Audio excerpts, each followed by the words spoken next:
Fakta-fakta Bali yang wajib kamu tahu. 1. Asal-usul nama Bali.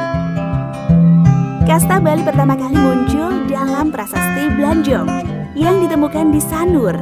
Dalam prasasti itu dituliskan nama Pulau Bali dengan sebutan Bali Dwipa yang merupakan kata jadian dari bahasa Sanskerta, yaitu Bali atau wali yang berarti persembahan atau sesaji.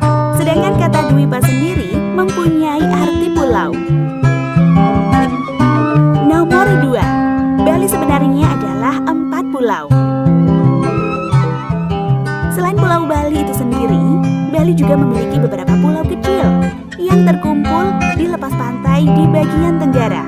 Pulau Nusa Penida, Nusa Lembongan, dan Nusa Ceningan membentuk gugusan kecil pulau yang juga memiliki pesona wisata yang sangat diminati wisatawan.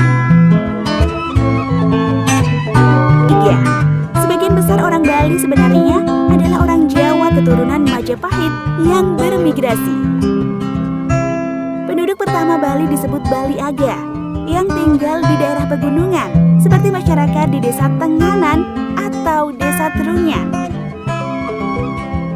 Selanjutnya, penduduk di Bali berkembang karena adanya migrasi akibat penyebaran agama Hindu. Gelombang migrasi ke Bali makin banyak akibat adanya perang di Pulau Jawa antara Majapahit melawan Kesultanan Demak yang membuat Majapahit runtuh. Penduduk yang masih ingin memeluk agama Hindu mengungsi ke Bali. Mereka membuat kerajaan baru di kawasan dataran rendah Bali dan terus berupaya untuk menjaga apa yang menjadi kehidupan mereka sebelumnya sampai saat ini. 4. Memiliki nama-nama depan yang sama sesuai urutan kelahiran. Anak pertama memiliki nama depan Wayan dari kata wayahan yang artinya tertua. Ada juga anak pertama yang memiliki nama depan Gede yang artinya paling gede. Selanjutnya anak kedua disebut Made yang artinya Madya atau tengah. Ada juga yang memakai Kadek yang artinya adik. Kemudian anak ketiga dipanggil Nyoman. Diberi nama Nyoman berasal dari kata Anom, berarti muda atau kecil. Anak keempat yang dipanggil Ketut berasal dari kata Kitut yang berarti ekor atau buntut. Anak paling buntut. Nomor 5. Memiliki hari libur yang banyak. Bali sering dipelesetkan dengan kepanjangan banyak libur. Iya, Bali memang memiliki banyak hari libur. Selain libur nasional, Bali memiliki tambahan 21 hari libur lokal fakultatif yang disebabkan oleh sejumlah hari raya besar keagamaan. Nomor 6. Bali adalah pulau dengan populasi anjing terbanyak di Indonesia. Hampir setiap keluarga di Bali memelihara 1-2 ekor anjing, bahkan ada yang lebih dari itu. Anjing bukan lagi sekedar hewan peliharaan biasa, namun mereka sudah dianggap bagian dari anggota keluarga. Mereka sangat disayangi dan dijadikan sebagai penjaga rumah yang handal. Mereka ada di mana-mana, berkeliaran ke sana kemari. Jika Anda ada di Bali, Anda harus berhati-hati saat berkendara. Banyak kejadian pengendara yang terjatuh akibat menabrak anjing yang menyeberang dengan tiba-tiba. 7. Menjemur pakaian sembarangan, apalagi lebih tinggi dari kepala, adalah hal yang tidak sopan. Setiap individu di Bali, utamanya yang beragama Hindu, melalui berbagai macam tahapan dan proses upacara penyucian diri, mulai dari dalam kandungan bahkan hingga telah tiada.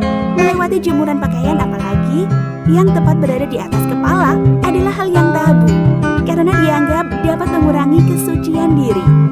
Apalagi jika di tempat kamu ada candi tempat sembahyang umat Hindu, wajib dijauhkan dari jemuran.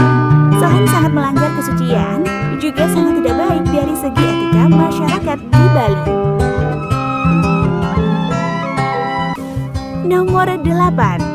Hari Raya Nyepi menjadi inspirasi dunia untuk mengurangi polusi. Tidak adanya aktivitas selama Nyepi membuat inspirasi bagi PBB untuk meresmikan World Silent Day atau WSD yang dirayakan setiap tanggal 21 Maret. Tanggal ini dipilih sebagai simbol peralihan menuju kehidupan baru. hanya sehari, Hari Raya Nyepi dapat mengurangi berbagai polusi, seperti polusi udara, polusi suara, dan dapat menghemat bahan bakar dan listrik yang cukup banyak. 9. Sesajen di mana-mana. Kalau kamu jalan-jalan di Bali, pasti kamu akan menemui cukup banyak sesajen yang bertebaran. Dari yang besar hingga kecil, sesajen bisa diletakkan di mana saja. Bisa di candi-candi, pohon, patung, atau yang diletakkan di pinggir jalan. Yang paling kamu harus perhatikan adalah sesajen kecil yang disebut canang. Biasanya diletakkan di pinggir jalan atau di depan pintu masuk suatu tempat. Biasanya, sesajen kecil ini dibuat dari janur dan diberi bunga. Di atasnya diletakkan biskuit atau jajanan kecil. Selain itu ada juga sesajen yang diberi nasi dan lauk beralaskan daun pisang dalam ukuran kecil. Semua sesajen tadi tidak boleh diinjak atau dengan sengaja melangkah di atasnya. Hal tersebut tidak sopan dan tidak sesuai etika masyarakat di Bali. Sesajen tersebut memiliki berbagai makna sesuai tempat diletakkan. Selain sebagai ungkapan rasa syukur kepada Tuhan, sesajen juga sebagai sarana doa yang dipanjatkan kepada Tuhan. Misal sesajen yang diletakkan di jalan adalah simbol doa agar selamat saat bepergian. Selain itu, sesajen kecil yang diberi makanan juga sebagai bentuk rasa sayang pada alam. Makanan kecil dibiarkan begitu saja dan dimakan binatang kecil seperti semut, burung, dan binatang liar kecil lainnya. Nomor 10. Nama Bali lebih terkenal dari Indonesia. Banyak video viral yang menampilkan orang asing yang tidak tahu Indonesia. Tapi ketika ditanya tentang Bali, mereka langsung tahu nama Pulau Bali sudah ada jauh sebelum nama Indonesia muncul. Pemerintah kolonial Belanda mulai mempromosikan Pulau Bali sebagai tujuan wisata pada tahun 1920 hingga 1930. Keindahan Pulau Bali mulai dikenal dunia berkat para turis mancanegara yang terkenal membantu mempublikasikannya. Hal tersebut yang membuat Pulau Bali semakin terkenal di kancah dunia. Jadi tidak heran jika saat ini Bali lebih dikenal dunia daripada Indonesia. Nantikan video fakta menarik Bali lainnya yang akan kami bahas di video selanjutnya. Subscribe dulu ya channel kami ini. Terima kasih sudah menyaksikan video ini. Satu klik dari kamu di tombol subscribe channel ini sangat berarti bagi kami untuk terus semangat berkarya.